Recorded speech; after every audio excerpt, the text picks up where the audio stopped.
the virtue of paper. Our fantastic panelists, which is really is paper talent on steroids. We have Alex Buisse, who is the author of an amazing book called Mont Blanc Lines. It's published by Vertebrate. You can find it in Chamonix, but in the UK, Amazon, etc. We have another paper king, Ben Tibbetts, who has also published a beautiful book called Alpine Club. And our Lindsay Griffin, who is the author of so many classic guidebooks. I think we've all used his guidebooks. And Victor Saunders is there too. He's actually not showing up, but he's there. And he's an author too. So he's also a paper man, but his books are more about his epics. So we're going, here's Victor appearing in his lovely hat. So we're going to ask you to mute yourself. I think you've been muted, maybe centrally anyway. And if you could put your questions on the chat so that we can then sort them and answer them in by subject or bunch them. There will be also the link for a WhatsApp group on the chat, which you can join and continue the discussions on that group. We might get links of the various books also, Alex and Ben possibly, if they're ready to do it, or maybe they do it on YouTube. So what we'd like to do is first call on Alex, who is going to share some slides on about his book and why he did it and how it can be useful. So over to you, Alex. Thanks very much, Françoise. So my name is Alex Buisse, and I am an adventure photographer, just like Ben. And I spent a decade in Chamonix, but I am now joining from Canmore in the Canadian Rockies, where it's extremely cold. And so the reason I'm invited is because I wrote this, and that's the French version that's been published last year, but the English version, I'm glad to report, has been published a couple of weeks ago now by Vertebrate, and should be able to find it in the UK or in Chamonix. And I'm going to share now some of the book. So that's a PDF version of the book. It's not a final version, but that's the latest one I have. And for those who haven't seen the book yet, and the concept is simply that I have taken photos of all over the Mont Blanc range and the Eiger and the Matterhorn, because why not? And then I have tried to exhaustively draw every single line, every single climbing route and skiing route that exists in those faces. So for instance, this is the south face of Mont Blanc, and then also written some histories and interviewed some people. And so it is a book that's kind of at the crossroads between a guidebook and a photo book. I certainly don't mean for it to be used as a proper guidebook. Like, it's not going to tell you whether you need to take the crack on the right or go around the flake on the left. But it gives a good understanding of the various ways, the various lands that exist, where there's space for first ascents, if that's what you're interested in. Understanding some of the faces. Like, for instance, I've always heard about La Poire and the Sentinelle Rouge, and a lot of those things. And now I actually know what they look like and why they're called. So if you can see, I don't know if you can see my mouse cursor, but number 21 in green, maybe zoom in a little bit. This is La Poire on the east face, on the Branva face right here, because it is shaped a little bit like a pear, if you have some imagination. And the red sentinel, the Sentinelle Rouge, is right next to the number 31 in orange, and even though it doesn't really look like much. So that was kind of the motivation for writing this book. And where I think is really interesting is that I've had to be able to draw those lines. I have not climbed all of them, very, very, very far from it. Well, especially now that I don't even live in Chamonix anymore, but I've had to rely on guidebooks, and I've had to rely especially on exhaustive guidebooks, which are becoming more of a rarity these days. And we're very blessed in Chamonix that we have François Damilano still working really hard with his snow, ice, and mixed guidebooks that have been going on for probably close to 20 years now. And the latest editions just came out. And he is taking the torch that was carried by Lindsay for a time. And before that, the gold standard for it was the old Valo guidebooks, the last edition of which was, I think, in 1973, 1974. And nowadays, most guidebooks are really selection of routes. So if you want to know where the Arrêt de Cosmic goes, then you can go to Maison de la Presse and you will have a dozen books that will tell you exactly where to go. But if you're interested in some obscure line that has only been climbed a few times, or some recent developments, then your options are a lot more limited. And it's been really interesting because I have now taken this project all over the world, a little bit in the Himalayas, but mostly in North America, where I now live, and to see the varying quality of guidebooks and the various approaches that have been taken by authors. Some of them are very, again, focusing on a few classics, and some try to be exhaustive, but with various levels of success. So yeah, I think maybe we can throw it to, I can kind of keep showing various images, but maybe throw it to Lindsay to keep talking about.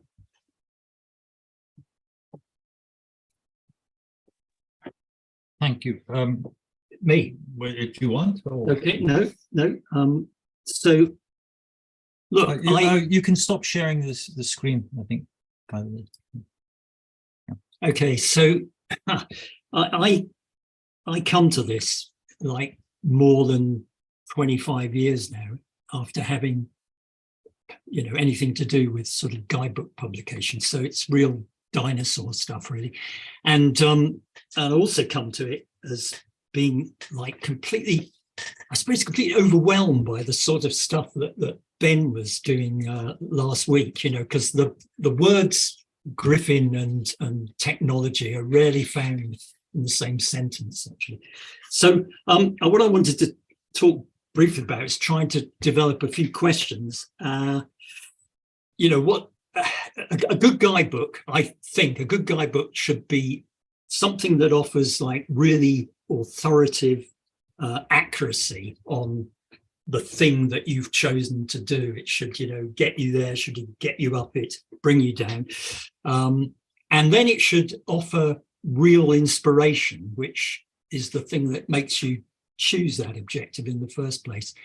And maybe I am old school, but I think that the inspiration side you get from, I'm not trying to sell anything here, but you get from a book such as this, which has got really first class, or Alex's book, it's got really first class photographs in, and you can pore over that during the winter or whenever, So people may disagree, and I'd very much like to hear about that. How do we keep those up to date? I'm just going to try and throw out a few questions. How do we keep those sort of guides up to date? Because my guides, my Mont Blanc guides, which were written right at the wrong time, they were written at the second round of Mont Blanc guides, were written at the end of the 80s, just at the time when not only fashion in climbing was changing, but also climate change was beginning to take effect. So almost within a couple of years, some of those routes that had been kind of, moderate classics just weren't being done because A, it was very difficult to access them, and B, it was, they just weren't fashionable anymore because they involved climbing a long way and going down the other side of the mountain. And I remember literally 2 or 3 years, somebody saying to me, "Oh, well, you got this descent wrong because it's not one abseil, it's 2." And basically, we'd lost that amount of. So there's that. and that's where I think digital comes in. Somehow you can keep that guidebook going by digitally refreshing it. So want to do about that. 3, definitive guidebooks. Is there a future? Is there a necessity? I think most people probably aren't interested in definitive guides. I'm talking probably about the Alps here now. I mean, we have a really good definitive guide system in the UK. In the Alps, as Alex said, I think the last complete definitive set of guides to Mont Blanc were in the late 70s, basically, the Valo guides, the last one of those. And I think that Gino Boschini, who used to lead the Italian Alpine Club, produced a Mont Blanc, comprehensive Mont Blanc guide in the early 90s. But basically, you all that in between has only partially been documented. What does this result in? Well, a lot of times, and you see it a lot, it results in a lot of second and third first ascents. So is there a need to keep the definitive guide? Because if we don't, in some way, we lose a lot of history. Is that important or not? And I suppose, lastly, just in this little session, I'd like to ask people about greater range guidebooks. Where do we go? Where do we go with guidebooks to the greater range? Is that something we can do? If I was at home, I could bring up some really first-class guides to the areas of the greater ranges, notably, I think, Patagonia Vertical, which is by Rollo Garibotti, which he updates relatively. I think he's on his kind of 3rd volume now, so he's updated it in print probably every 3 or 4 years, and of course he's got a digital website that goes with it. I just wanted to, because we actually happen to have them here, I wanted to show that, which was Jurek Janko, which was the first, I think one of the first, probably. Yeah, it was more of a chronology rather than a guidebook. It's a bibliography, really. Yeah, it is. You're right, and it's but it's the first thing to the Cordillera Blanca, and it was back in the 70s. Now the Cordillera Blanca has multiple, definitive guidebooks to it, and from that sense, it's taking it out of a kind of an expedition venue. It's more like a super alpine venue, because it's got information like you would get here in Alpine guidebooks. Jan Kilkowski was a really famous Polish chronicler who wrote a series of, he did a lot of things actually, he wrote a series of books. They've just got sketches in. I think the last ones he wrote were probably 20 years ago, so they're not up to date, but they're to all the 8,000 meter massifs in the Himalaya. So it's not only, say, Nanga Parbat or Makalu, it's the region, it's the whole region around them. They're about that size. They're about that size, Where's it going? Where's it going with greater range guidebooks? I think I'll stop there. So it's just a series of questions. It's just a series of questions to you lot. So, Want to say something? Go on. You look like you want to say something. No, I don't want to say anything. I'm very happy for you. So I can't see your question. See if I can. So are you going to answer it? No, I'm not going to answer them. No, but I thought I'd just bounce off some of them. Yeah. So I am I'm trying to take off where Lindsay left us in about 1995. I mentioned last week that I'm working on Alpenglow-like books for the 3,000 meters across the Alps in 3 volumes. What I didn't mention is I'm also working on not comprehensive, but fairly deep selections of routes in the Grayan Alps. So that's Mont Blanc, the Vanoise, and the Gran Paradiso, and stretching down into Piedmont, and all the Pennine Alps, so Swiss Valley and Northern Aosta. And I guess one of the main reasons for those for me is that there's basically nothing in English. There's nothing at all actually for the whole of the Gran Paradiso Massif that's worthwhile. The last thing in Italian was 1983, I think.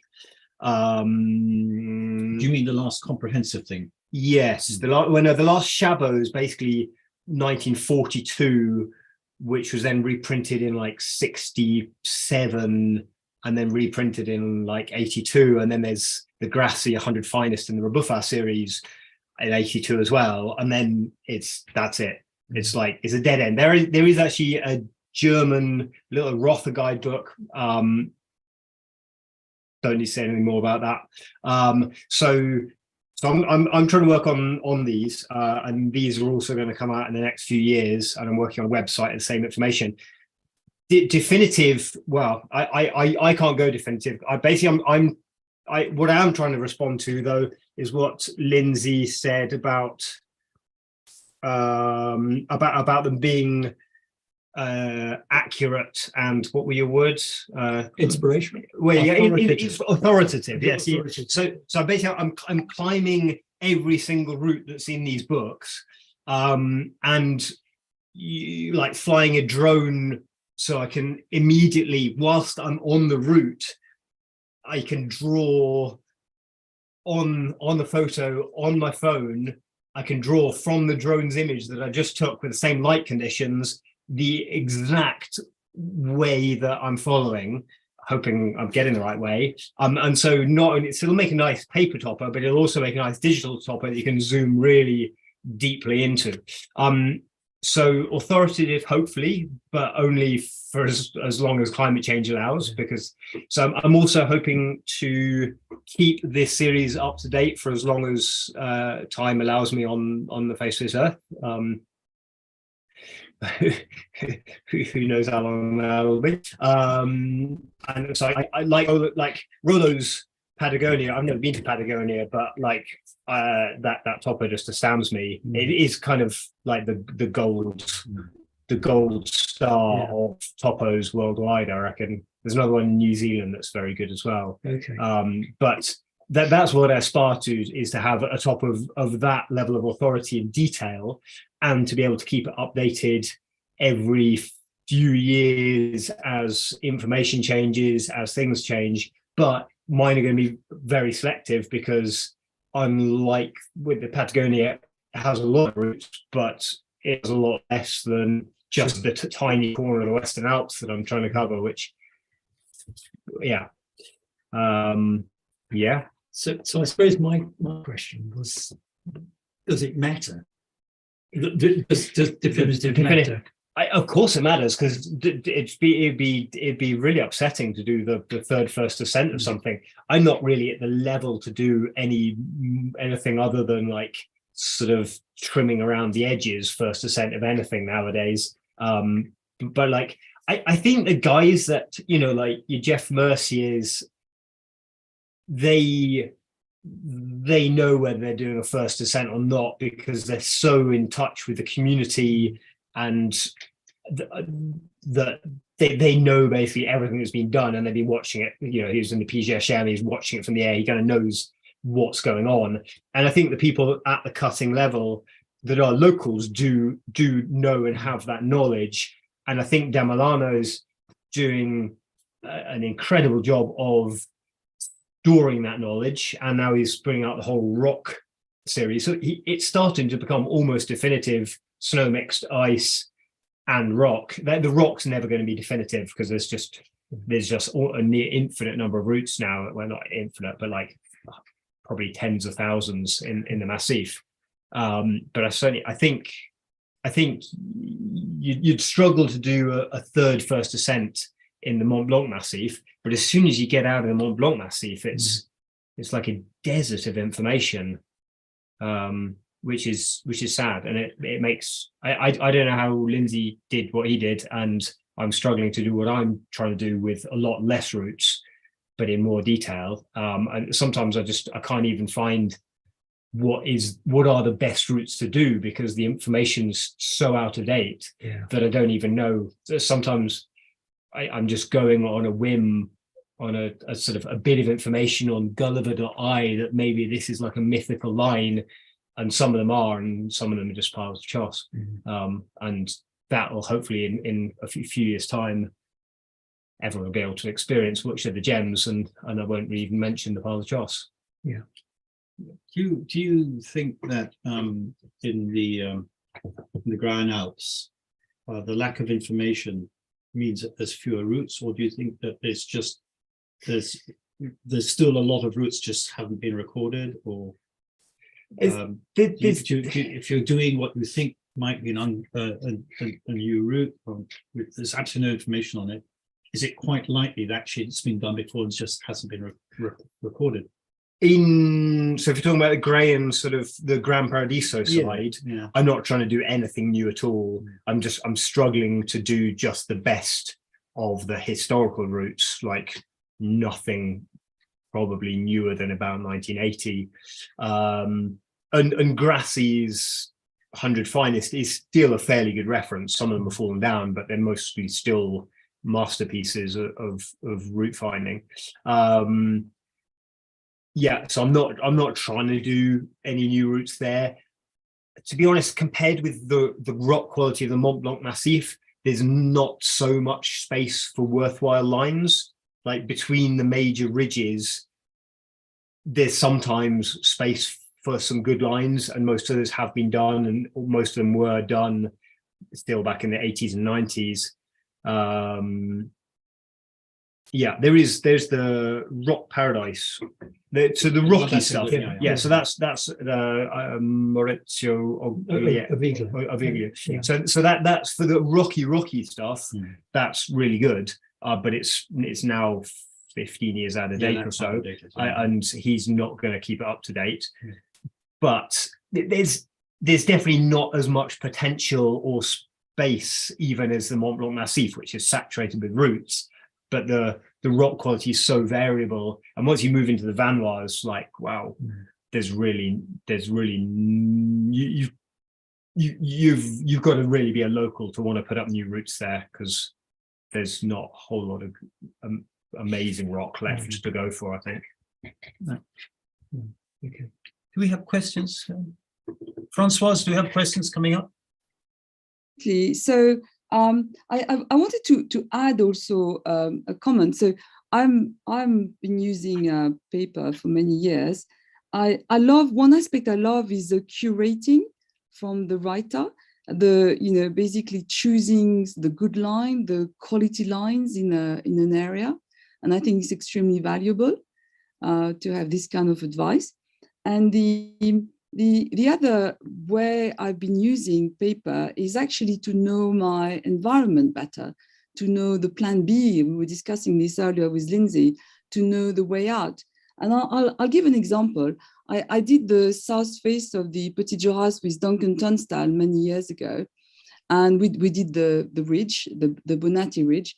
And we actually arrived at the summit in an electric storm. So we had to descend quickly. And we knew that there is a route there on the face, which is very steep, that we couldn't climb it, but we could descend it. And that was a fast rappel down and much safer than throwing ropes on the arête and getting it entangled, etc. So that's the other thing I want to say. It's much easier to learn about all the other routes and environment on the paper than on a digital medium for most people.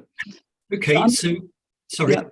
So when we had little guidebooks to carry around, we took them everywhere, because if you plan to do a particular route, you might get there and find it had fallen down, or it wasn't in condition, or whatever, and then you'd have the scope to be able to look around and choose, rather than just go down. You have the scope to be able to look around and just choose. Now, I kind of surmise nowadays that isn't very relevant, because you would know yesterday whether the route was in condition. There were 4 teams on it.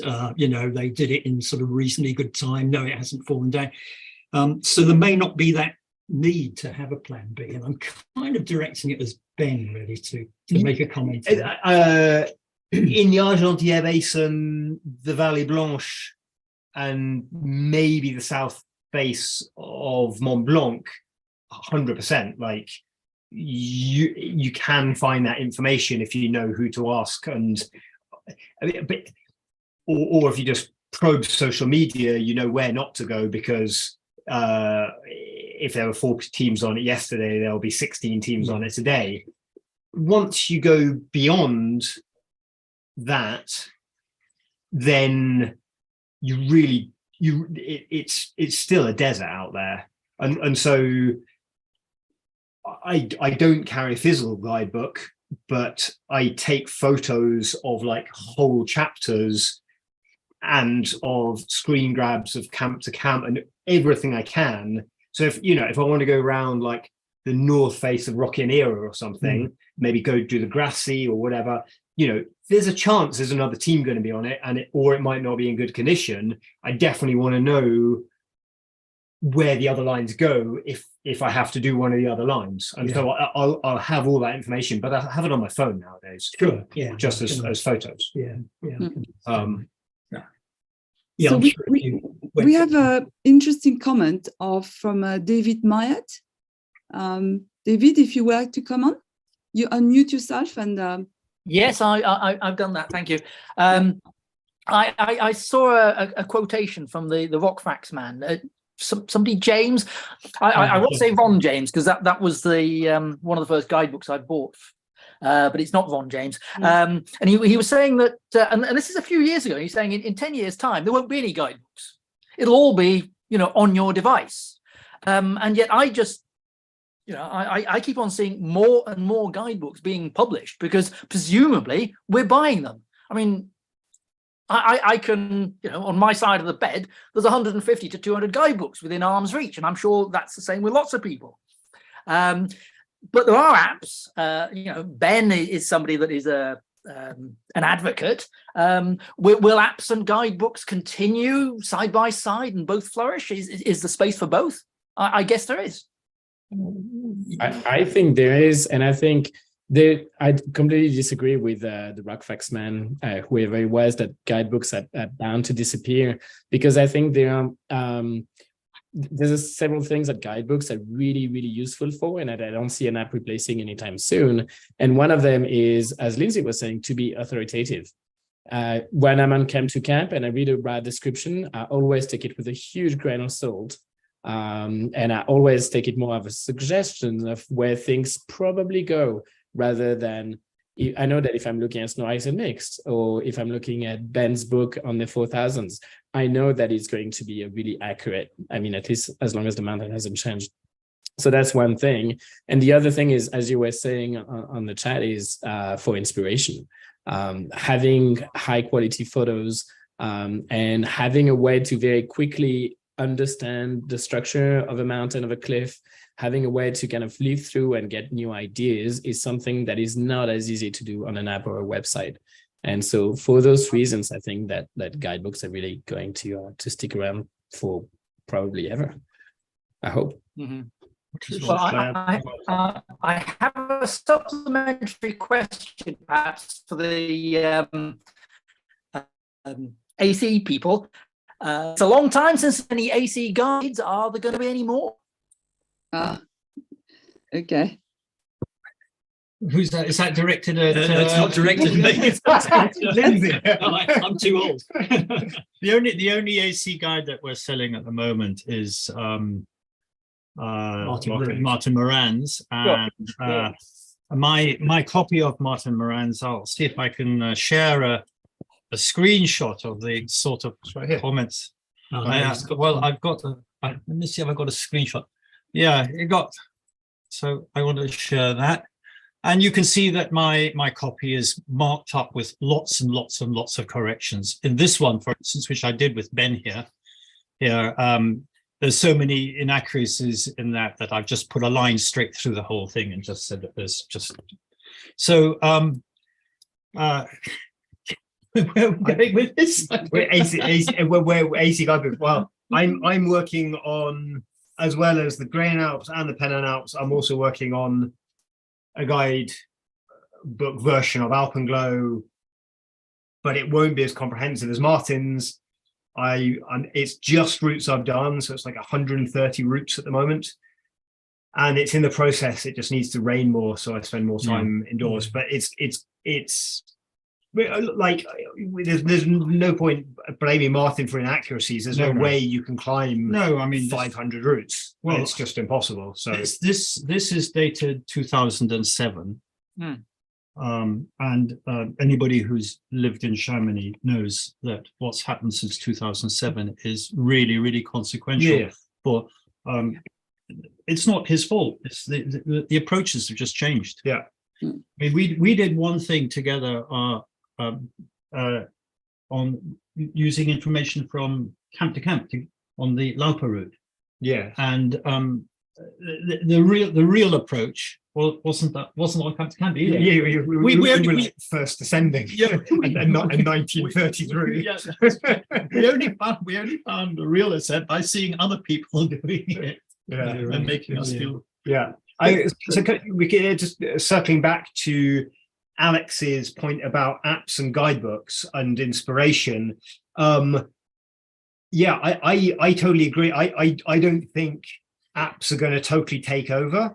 I definitely think there's space for them to coexist. The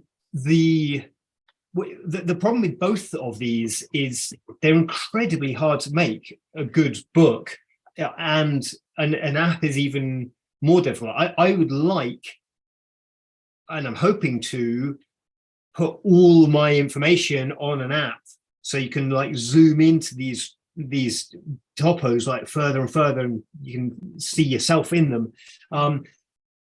But actually creating an app, the overheads are just crazy. Like Misha tells me that it may be between 50 and 150,000 to make a decent app. Like somebody in Slovenia is looking at maybe making me one a lot cheaper out of kind of PDFs, but yeah, it's just you need a lot of money, and that's what Alan James has for the Rock Facts is just he's got a lot of money coming in, so he can actually afford to do that. And to give it his due, the Rock Facts app, which Fatboy Stephen, who lives down in Servoz, makes, it is exceptional, and it's got like the Chamonix topo on it, and you know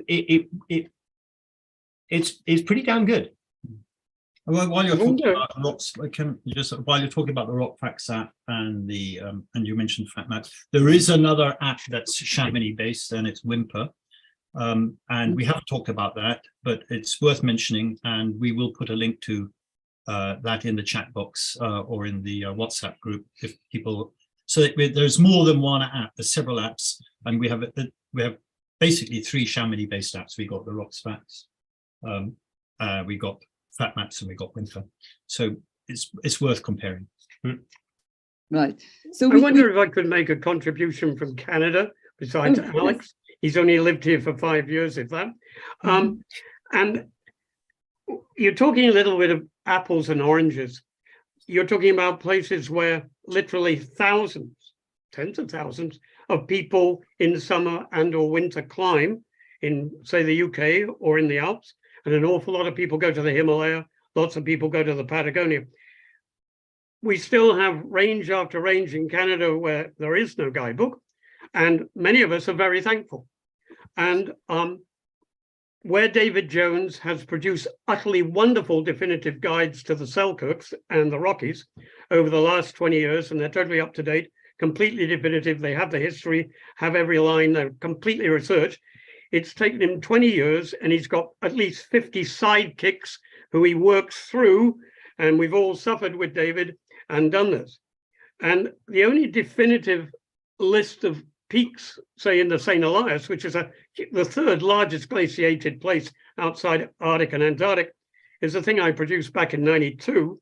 And lots of people ask me, how did I ever do it? Well, I had to hand contour 50 1-to-1,000 maps.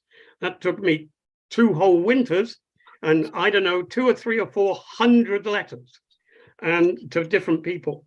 And eventually I had how the route went up each of these things in the St. Elias. And besides the late, great Fred Becky, who was the only one who complained, but then Fred always complained. And you know, we dearly love him anyway, or we did. So, but otherwise, people want me to update that for 30 years later. And there's two sets of people who write in, don't update it, and the others say, do update it, because they want to know how many of the 73 mountains that are over 3,600 meters in the Yukon, Alaska, St. Elias. And so there's two schools of thought, but there are lots of other ranges. I mean, I'm the only person who knows actually how many mountains have been climbed, say, in the Caribous. But again, people don't want a guidebook. There's places you want to go and you work it all out for yourself, and that's a huge amount of joy. But if you're like Alex living in Canmore, you want the up-to-date water icefall guide now. You want all the rock climbs in the Bow Valley. So there are two different audiences out there a little bit. So some people like to go to wilderness places and explore, and they'll do the research themselves. Sort of enough, sorry. Well, thank you very much. It's such an honor to have you on this Zoom. It's fantastic. Thank you very much for your intervention. So I wanted to bring in Sue Hewitt. She's got some comments about the guide production. So yeah, it's a comment to Ben. I used to work in publishing myself, and I know that what you're attempting is very, if you like, is going to cost a lot in terms of time and resources and money to make it happen. So there's we were just talking about the rock facts, a lot of money to make it happen. And does that result in something that's too expensive for people to buy? And how do we square that circle? How do we make that work for you to achieve what those guidebooks, what you want them to achieve? Yes. So basically, I kind of redirect all my work. So my photo shoots for brands and then my guiding work. I'll only accept a photo shoot, and now I'll only accept a guiding client if they're willing to do whichever esoteric route or summit I need to do. And there's so many to choose from. There's no limitation really, but it won't be the Cosmic Sorette probably. So that's kind of how physically I'm doing it, but financially kind of by self-publishing, because publishers are, how do I say this nicely? You can't. No, don't bother. Don't bother. Just thieving rascals. You can't say that. You can't say that. Okay. No. So they're doing a complex job, but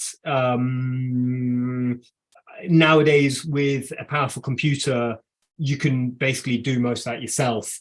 And there's the pie is not very big, and if you cut the pie up into too many slices, there's none left. And so the pie is not very big. I'm not making any money out of this, but it can kind of sustain a sort of just above student lifestyle. And I'm not in this to get rich and have a massive house by any means. I'm kind of in it because what's life about really if you don't have something you're passionate about. And I love sharing, especially like these crazy routes that nobody's climbed in like 30 years in the back and beyond, like getting great photos of those and sharing them with people and getting them psyched about going and rediscovering these ancient routes. That just, I love that. So that's why I'm doing it. And finance, yeah, well, if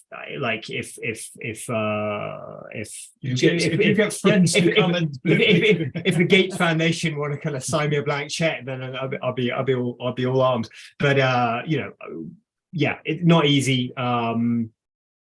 Just is what it is. I mean, guidebooks in general they don't make money. Period. They lose money. Like you will make way more money flipping burgers at McDonald's than you will writing a guidebook for your time. And I think every single guidebook author who I've had the privilege to talk to, they just do it because they care, just like Ben. because they really care about, they think that there's a need for a guidebook, or they just really care deeply about a place and they want to document it, or they don't want the historical knowledge to be lost. And then that actually creates a bit of a interesting phenomenon that some guidebook authors then feel a sense of ownership of the place. And because they have documented, and that's something I've kind of bumped against a few times with my project, because some people consider that I'm pillaging guidebooks by taking somebody's hard work and then drawing it on a poster and then selling the poster or selling the book.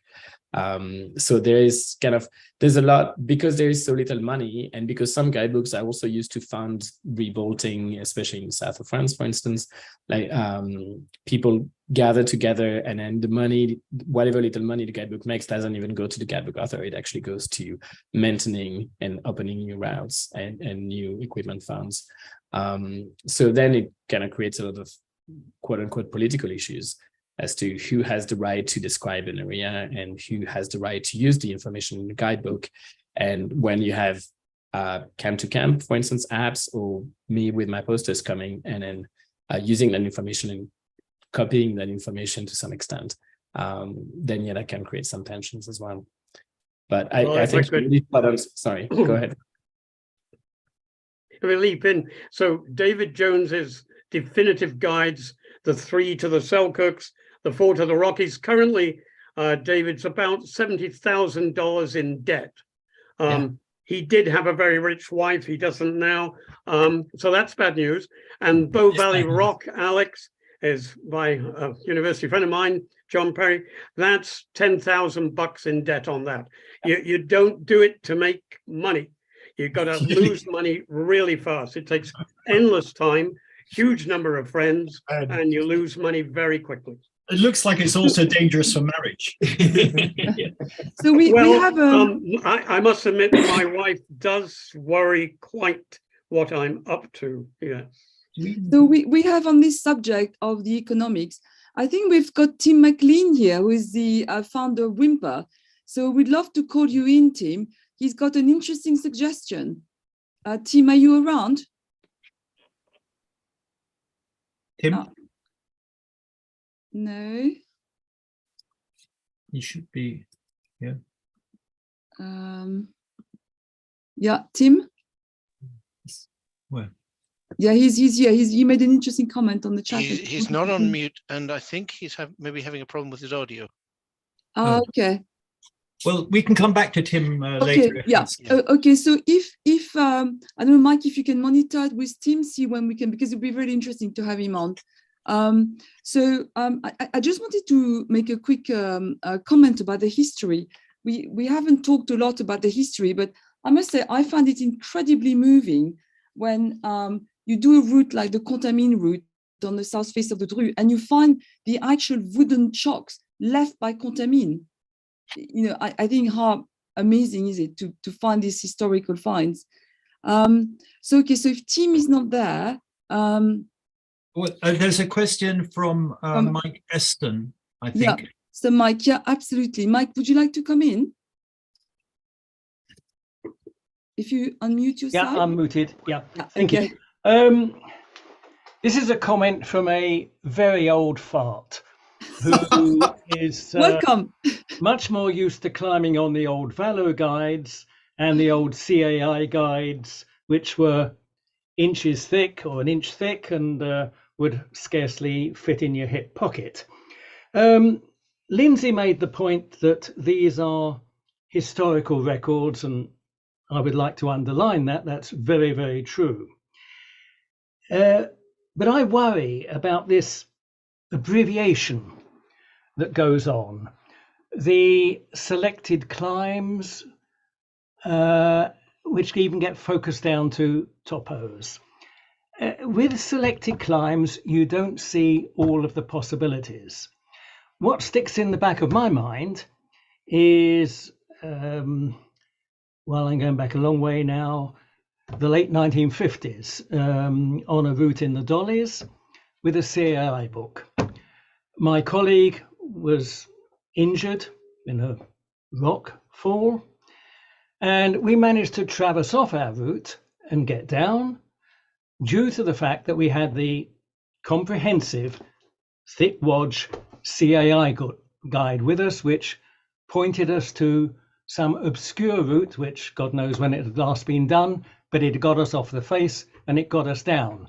An old fart's worry, therefore, that this selectioning of routes, makes things quick and easy. You whip a bit of paper out of your pocket and you look at it. There's a certain safety margin which has been foregone. So Victor, do you want to comment on that? Well, actually, Francois, it really is, it's referring to a point that you made earlier. Okay, so you're passing it back to me. Okay. Yeah. Well, Mike, indeed, there is a lot to be said to know the environment very well in order to escape or mix up routes and select maybe the particular pitches you want to do rather than routes. Make your own route, basically. So that's certainly something that speaks to me. We have Roger there. On that note, can we? Yeah. Sorry. Yeah, it's going slightly going off at a tangent from what Mike says, but one of the, you can see this in the UK. One of the big disadvantages of selected guides and stars, in a way, is that routes disappear, and I can think of some actually really quite nice routes in, for instance, Traumatic that were well, yeah. You go to the. I mean, this I haven't sort of been to the bottom of them for 15 years. It must be awesome now, but even 15 years ago, you just couldn't find them. They were just completely covered with vegetation, and I think. Obviously, that's not so much a problem in an alpine environment, but I think you can extrapolate it. Well, it even isn't it? Like in the lower alpine range, stuff becomes overgrown. Yeah. So if I can just bounce off where Mike was going, so I totally agree. It would be lovely to have comprehensive topos to everywhere, except maybe the Yukon, or where I agree with what was his name? Roger. Mike. But yeah, it's lovely to have places that are still kind of off the map. But it's a question of time. Like actually making the comprehensive topos is now there's so many routes. It's for anywhere other than a popular area like the Mont Blanc Massif, where it's financially possible to keep publishing them, it's almost impossible. Like it's financially not possible. So, and this is where I think we can pop into Tim McLean, because he's using Whimper. His app Whimper, if I understand it right, is ingests all of camp to camps information. So you've got the sort of crowdsourced element of that, which is one way of keeping on top of a semi-comprehensive, but there's still a lot of holes as soon as you get out of the main massifs.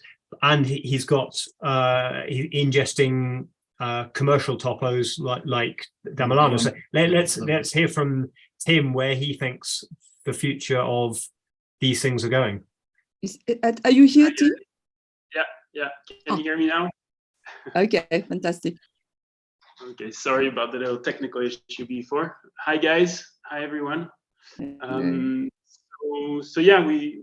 the creator of Whimper and now also the owner of Iphigénie, based in Chamonix and member of the Alpine Club. And yeah, initially the Whimper app, that was kind of the main objective, where I felt, and I know in the community, that camp to camp is great, but it's community feedback, and you can't just go in the mountains usually with just a camp to camp topo. You don't really know the level of the guy who wrote it.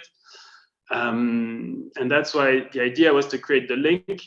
Whimper, we aggregate camp to camp or ski tour or other data sources, which is free information that you can find and even see community feedback just to get information on the fresh outings, let's say, the conditions. And then on the side, create a link with the editor world, the topo world, and allow people to buy a route by the unit instead of a whole book, and also allow people or topo editors to less invest in paper and distribution and just put their content and set it there. And then we split the revenue. So that way the whole, let's say, virtuous circle of the model works. So today, as you said, Ben, we have Da Milano, we have all the Vamos from François Burnier. So we pretty much have all the Chamonix routes. We're now working with topo editors in the south, from Verdon, from other places. And the idea is really to create this side community of editors that can sell their content on the app and quickly update it also, which is one of the constraints of paper. Fascinating. Thank you very much for being on this meet. It's really great to have your input. So are you going to expand away from the Alps, out of the Alps? Yeah. The clear objective is to do a worldwide platform. So it's already available for everyone in the world. But we do have less routes in the UK or in the US, for instance, because we're a small company and we're growing step by step. And the idea was to prove the concept here in the Alps in France. But today you can use and find routes in Wimper all around the world. Okay. So do you integrate also some older guidebooks? Well, I'd love to. I mean, I'm a big fan. I have the Valo books here at home and other ones. But then it's a matter of time and money. Every time we add routes, I know it takes time. So I mean, we're super open to adding content in there. And of course, it has to be ideally more up-to-date content. It'd be great to put the Valo books in there, but as Ben and Victor were saying, like the approaches, even just the routes from 20 years ago are not correct anymore. It would be interesting to have Ron Kenyon's experience. So he looks like he's producing topos for the lakes and northern Greenland. I'm involved with the Solid Rock Climbing Club. We've produced guides to the Lake District for 100 years now. 100 years. Actually, I must show you this one before we go. This is a valley guide. Oh, nice. It belonged to a guy called Don Willans. This guy. Oh, so wow. I bought that a few years ago. So it's quite a treasure, that one. Yes, we produce normal guides for a long, long time. We've now got all the routes in the lakes are on a database. So we're using the database to produce the guides from. And okay, it's a different level, but it's the same principle. Since any new crags that are being developed, we can produce a topo download from that guide, from the database. And we're thinking of in new guides is some crags are just so quite small routes, or maybe aren't good enough to put in the guide, so wasting space. So we'll do a PDF and a download for that.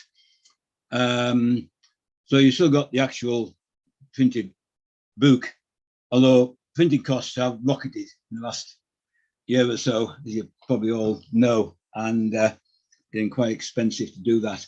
I haven't done a huge amount in the Alps recently, and actually went to Greenland 4 or 5 years ago, and to North Liverpool land. So I brought the information together for that area. Anyway, I can show you one of the PDFs that I've done. If this will come onto the screen, is that there? Oh, do I have to show you I'll share screen, do I? Mike, can you help to share the screen? Yeah, hold on. I have to wait a second. There's Ron and right here.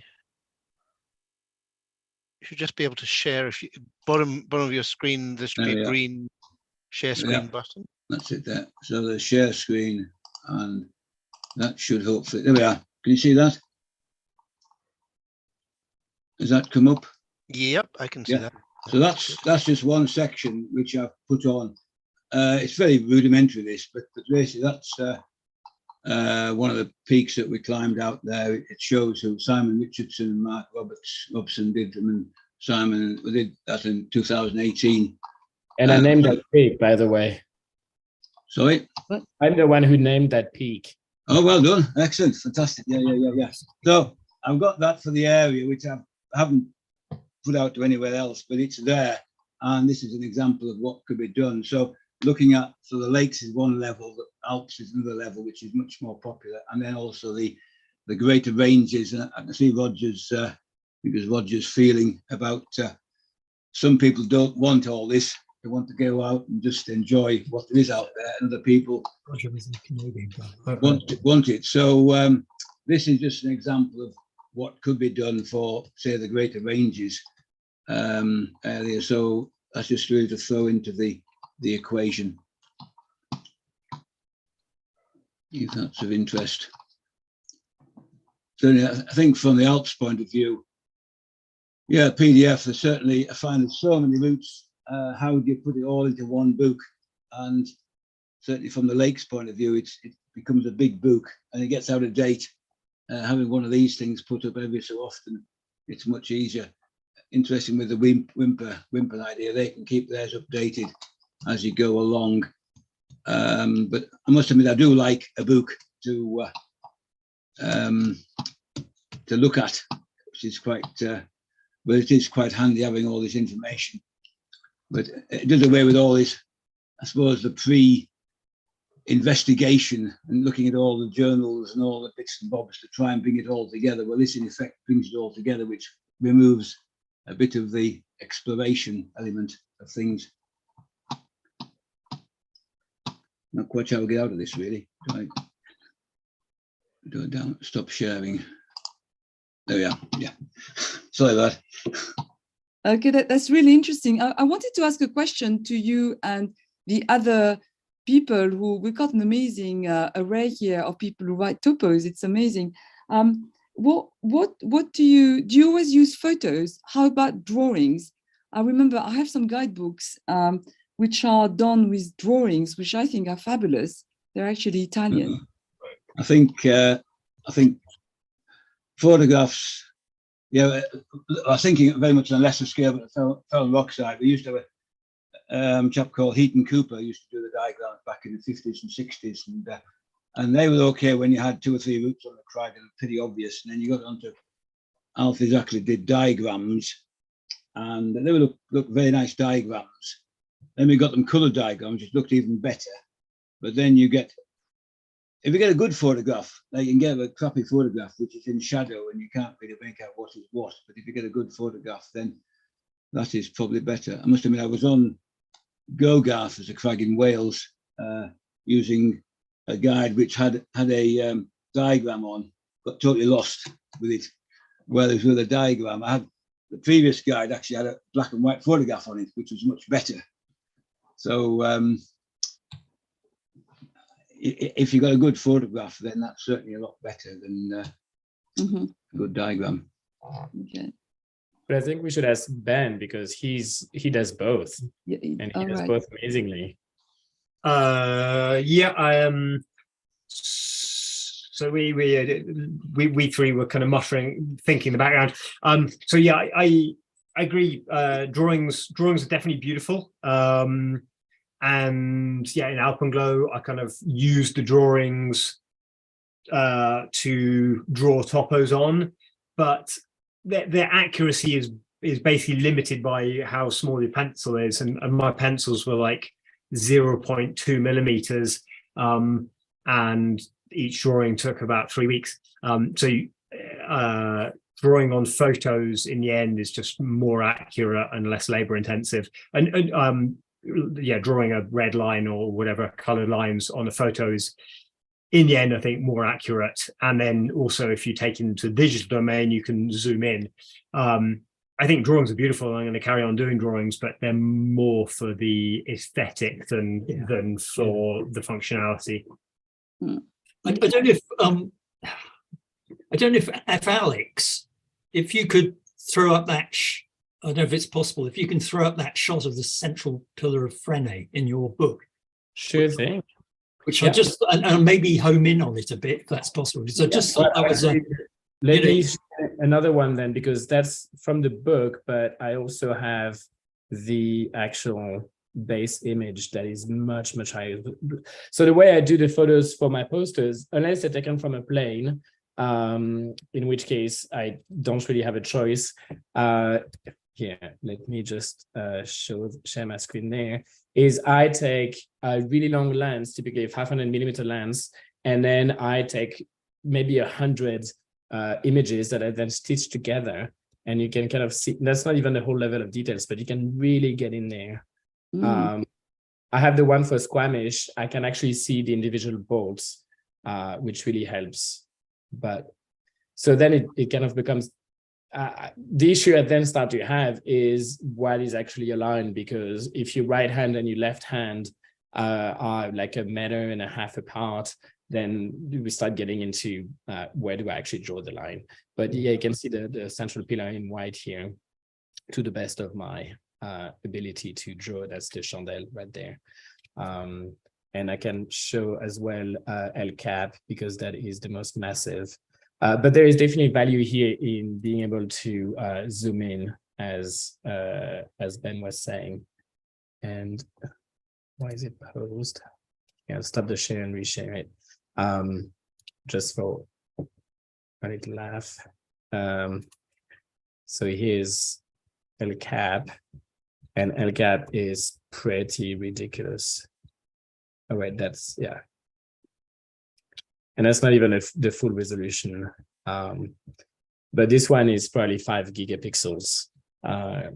So you can really, really get in there and see a crazy amount of details. And that's something that, as Ben said, you cannot do with a drawing. And that's something that you can't even really see on paper that well. It has to be digital for that sort of really super detailed image. Yeah, so that's why routes I'm doing now, I'm carrying a drone with me, because the drones are so lightweight that I'll fly the drone whilst we're on the route. When the light comes to the what I think is the most descriptive angle of the day, when it's kind of coming across the face, so it kind of describes the buttresses and the couloirs and stuff. So I can launch the drone at that point. When I can get a photo from far away from another mountain, that's great. It's more beautiful. But nowadays, actually, for the purposes of the topo, yeah, I can launch a drone, and then I can also fly it up and kind of carefully stitch together a few shots going up a cliff and something like that. So not quite 500mm lens with a 45 meg sensor that Alex is using, but yeah, not gigapixels, but still you can zoom in beyond reasonable use. And then, yeah, if you can remember where the line goes, you can draw to within usable use. And I'm literally drawing at every belay while Valentine's leading up the pitch. I'm kind of belaying with one pinky and then drawing where she's going with the other. She must be very confident. She doesn't need belays. It's fine. Well, that's really interesting. Yeah. Can I offer further from what Ron was saying about the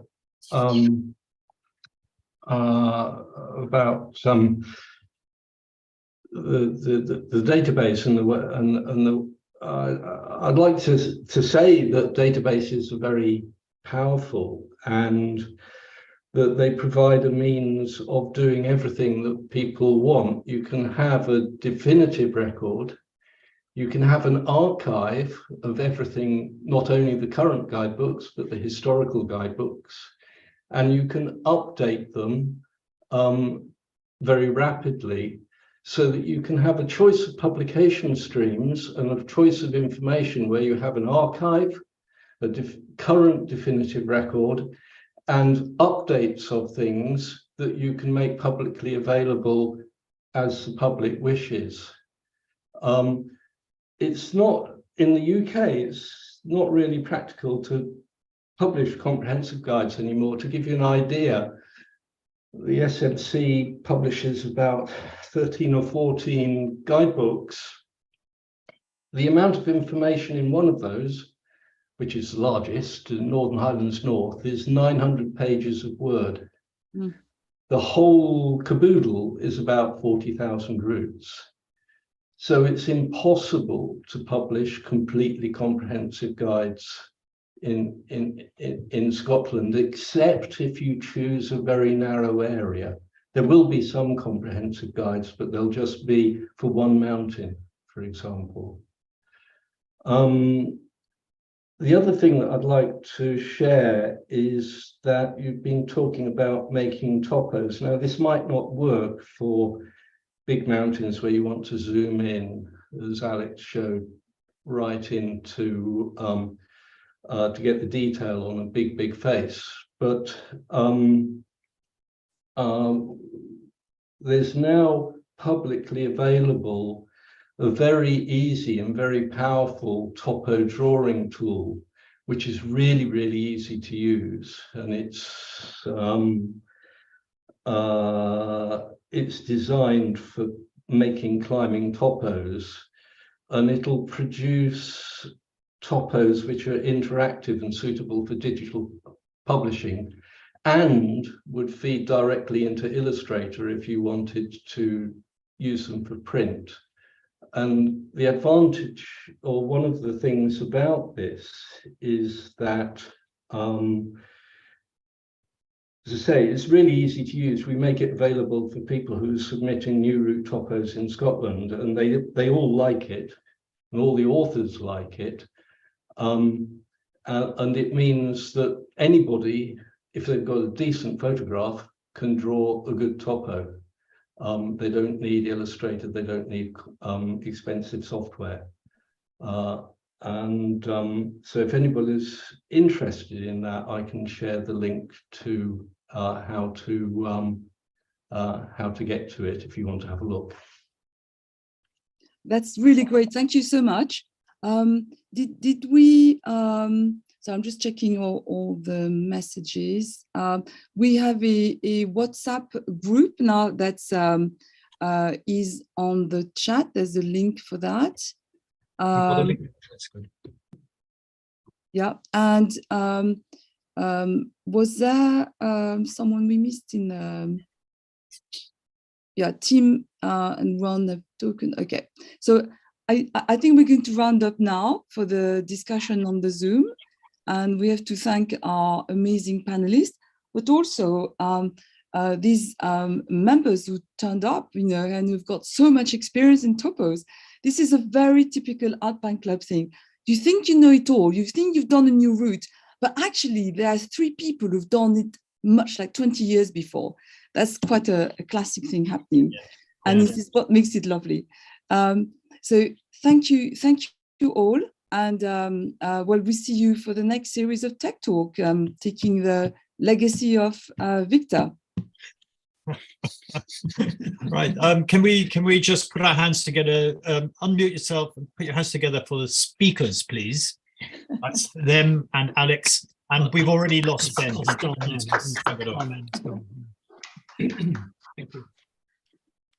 Thank you. Okay. Thank you. Thank you. Bye for now. Bye-bye. So, Francoise, I hope people do use the WhatsApp group to continue the discussion. Yep. We can save it. Yeah. I can probably save. I'll try. We should save the chat. And I'll copy it into a. If anybody's got any questions, by the way, while we're just before we're closing down, I'm happy to. Lindsay will be happy to answer. He will.